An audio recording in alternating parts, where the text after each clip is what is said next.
What's up guys, this is Ray, and today we'll be talking about the 2005 Japanese movie Shinobi, directed by Shimoyama Ten and starring Odagiri and Nakama Yukie. And this is actually based off of a novel called The Koga Ninja Scrolls, and this novel has actually been adapted into manga and anime, and I've watched the anime Basilisk, The Koga Ninja Scrolls, and I remember loving it. I remember enjoying it. I fell in love with the art style, the Romeo and Juliet kind of story, and I remember way back when, this is back when I was still a big, huge anime fan. They had announced that they were going to be making a live action of the source material, which Basilisk was an adaptation of. And I remember being super pumped. And so the story of Shinobi, it's about, well, you guessed it, it's about Shinobi or ninjas. And it's actually about these two rival ninja clans who have been historically at war with each other. You have the Koga, led by the character Gennosuke, who's played by Odagiri, and you have the Eiga, led by Oboro, who's played by Nakama Yukie. And then we also have the Shogun, Tokugawa Ieyasu, and he actually lifts this ban which had prevented the Koga and Eiga from warring each other, from shedding blood for centuries. And so Tokugawa, the Shogun, dictates that these two rival clans will shed blood, they'll fight each other, they'll each choose 5 of their best warriors and duke it out, and the ultimate survivor of this war, of this bloodbath, will determine who will be the next shogun, who will rule in power after Tokugawa Ieyasu. But as fate would have it, Gennosuke and Oboro are actually secret lovers. So here we have Gennosuke and Oboro trying to make peace with the clans, trying to prevent their respective clans from fighting each other, but ultimately it falls upon deaf ears because these two clans just can't wait to get their hands on one another. So when it comes to the positives of Shinobi, well, first of all, I genuinely like the action. This movie had excellent action. I think if you're a fan of ninja anime, ninja manga, ninja stories, you will find a lot to enjoy about this. They utilize a lot of wire work and a lot of visual effects to bring not only the ninjas and their fighting come to life, but also their respective techniques. Now, another thing I liked is the different kind of characters this story features. Granted, it's nowhere near as many characters as the anime manga portrays.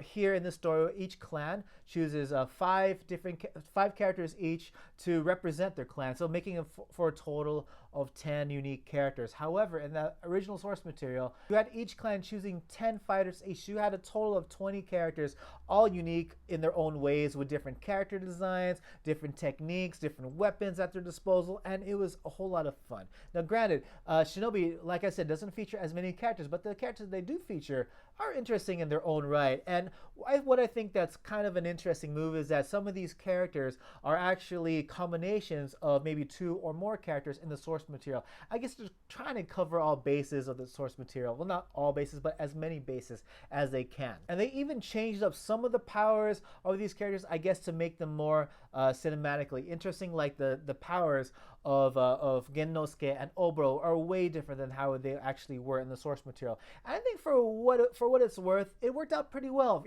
From a cinematic point of view, the changes they made to their powers made for some more interesting scenes, especially when you have a shorter runtime. You don't have as much time to build up each of these characters. I think the changes they made to the characters were pretty okay, and I like the amount of performers that were featured in this story. Odagiri and Nakama Yukie, in their own respective rights, they are excellent actors. They're actors that I know are going to be putting on a good performance when in any kind of movie they're in. But I think for me, the biggest pop has got to be Sakaguchi Taku. If you've watched my videos enough, I always have to name drop Sakaguchi Taku whenever he makes an appearance in any movie, no matter how big or small. And in this movie, he makes kind of a minor appearance as one of the 5 champions of the Eiga clan. But I think whenever they feature Taku, it's going to be legit action, and that's what he brings to the table. The set design was cool, the costume design was on point. Like I said, they remixed a lot compared to their original manga counterparts, but I think for the most part they still look really good. And the music, I dug the music. The soundtrack itself was pretty cool, but I definitely loved the ending song to this movie, or at least at the time when I was, when I watched the anime, and at the same time I was waiting for this live action to be produced.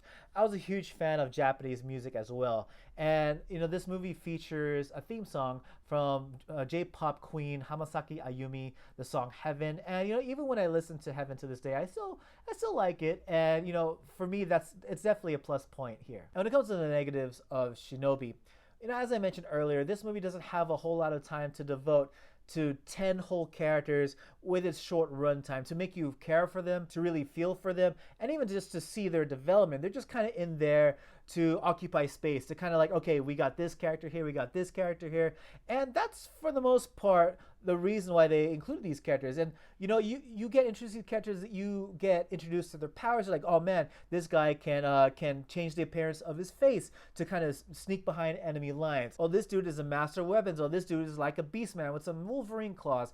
But in the end, you don't get to have much time with them, and it's a shame because some of these characters are really cool, and the way they're adapted for this movie were pretty damn interesting. And it's a shame because some of these characters exited the story as quick as how fast they entered. And this movie is supposed to be a romantic drama at heart. I mentioned the Romeo and Juliet kind of setup. You have lovers from two opposite clans who are at war with each other. I wasn't feeling the romance. Like, I felt whenever the characters were on screen together, whenever Genosuke and Oboro were doing their lover things, I didn't feel much romantic chemistry. It felt more like just characters talking to each other, just trying to figure out differences. And I don't know, I just wasn't feeling any bit of romance between them. There might have been some scenes featuring them hugging, featuring them sitting close to each other, looking into each other's eyes, but I genuinely wasn't feeling any kind of love between the two characters. And I don't know, maybe it's because they're trying to portray an Edo style of romance, rather than a romance from a Western point of view.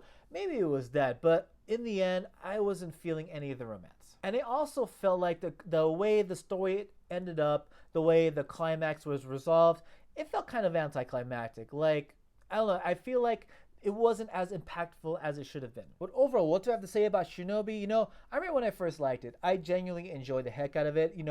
Kind of sacrifices aside when you come to adapt a story of an anime to the big screen. But when I watch it again, I just think it's okay. Its strong points are its visuals, its action, its character design. Its weak points is its overall story and the general journey that every one of its characters goes through. Do I recommend this movie? Yeah, I recommend this movie. If you like ninja action, especially showcasing manga-style tropes when it comes to ninja action, there's a lot to be entertained with this movie. It's a lot of fun in that sense. But if you're looking for something of a story that delivers the kind of emotional punches that it builds up, when it comes to its love story and with everything that's at stake, I feel like this movie doesn't deliver enough. Yeah, check it out. Maybe you'll have fun. But anyways, yes, those are my thoughts on Shinobi. What did you guys think? Please let me know in the comment section below. If you enjoyed this video, please leave a like. And if you're new to my channel, please subscribe. And if you really did my content, please know you can support Eiga-Man Ray via Patreon from as little as $1. And yeah, that's about it for me, guys. And as always, everyone, thank you so much for watching, and I hope to catch you all again in the next video. Take it easy.